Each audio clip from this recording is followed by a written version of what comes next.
হরপ্পা ও মহেঞ্জোদারো সভ্যতার নাম দেওয়া উচিত সরস্বতী সভ্যতা। কেন? প্রায় 200 বছর ধরে বিদেশি আক্রমণকারী এদেশে এসেছিল। প্রথম পারস্য, গ্রিক শাহ, হুন, সিথিয়ান, পাঠন, মঙ্গল, তুর্কি, মুঘল, নাদিক শাহ ইত্যাদি মানুষ। তারপর সমুদ্রপথে ইউরোপীয় হানাদাররা এসেছিল। অবশেষে ব্রিটিশরা ভারত উপনিবেশ স্থাপন করে। তারা ভারতীয় তত্ত্ব মেনে নেননি। বিদেশি ছদ্মবেশে তারা নতুন ইতিহাস সৃষ্টি করেছে।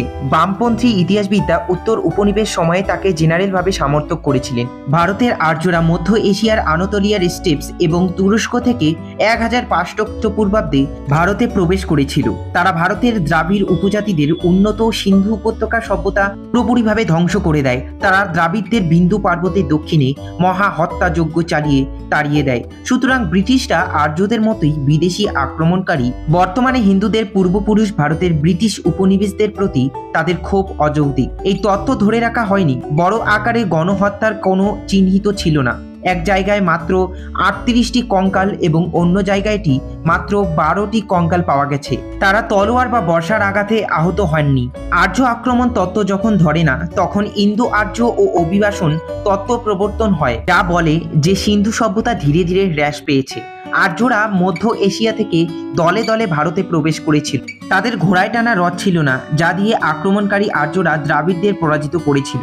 ব্রিটিশরা চলে গেলে তাদের জায়গা নেয় আমেরিকানরা। তারা ভারতকে খোদাই করতে চেয়েছিল দ্রাবিড় ও দলিতদের হিন্দুদের বিরুদ্ধে। বেদের মহান দার্শনিক মূল্যকে উপেক্ষা করেছিল এবং সরস্বতীকে একটি পৌরাণিক কল্পনা হিসেবে বরখাস্ত করেছিল, যা সিন্ধুকে ভারতীয় সভ্যতার পাত্র হিসাবে অভিক্ষিপ্ত করেছিল। Major general doctor D Bakshi তার সরস্বতী সভ্যতা বইয়ের একটি বিষয়ে প্রতিষ্ঠা বিরোধী ঐতিহাসিক সত্য প্রমাণ করেছিলেন। তিনি বলেন, কৃত্রিম উপগ্রহ দ্বারা পাঠানো ছবি একসময় হিমালয় থেকে সমুদ্রে প্রবাহিত হয়েছিল। নদীটি 6000 বছর আগে সম্পূর্ণভাবে প্রভাবিত হয়েছিল এবং 1900 খ্রিস্টপূর্বাব্দে প্রায় সম্পূর্ণ শুকিয়ে গিয়েছিল। ঔপনিবেশিক ইতিহাসগুলি দাবি করে যে 10,000 থেকে 12,000 বছর আগে মেসোপটেমিয়া থেকে ভারতের কৃষি আমদানি করা হয়েছিল। যাযাবর জীবন থেকে তারাই সর্বপ্রথম স্থায়ী ও বসতি স্থাপন করে। 4700 বছর আগে টেকটনিক সংঘর্ষের ফলে সরস্বতী পশ্চিমে এবং যমুনা পূর্ব দিকে চলে গিয়েছিল।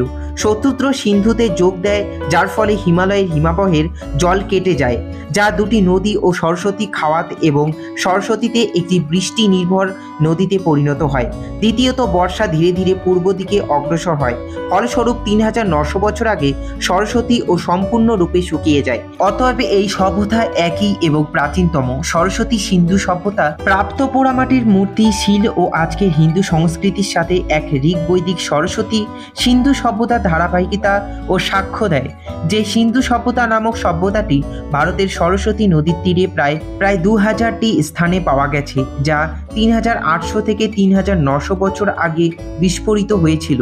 তা এই সভ্যতার সরস্বতী সভ্যতা বলাই যুক্তিযুক্ত হবে। সম্পূর্ণ ভিডিও দেখার জন্য অশেষ ধন্যবাদ। ভিডিওটি ইনফরমেটিভ লাগলে অবশ্যই সাপোর্ট করো আর সাবস্ক্রাইব করতে ভুলো না। আজকের মতো আসি। সবাই ভালো থেকো, সুস্থ থেকো। দেখা হচ্ছে আরও একটা নতুন ইনফরমেশন নিয়ে।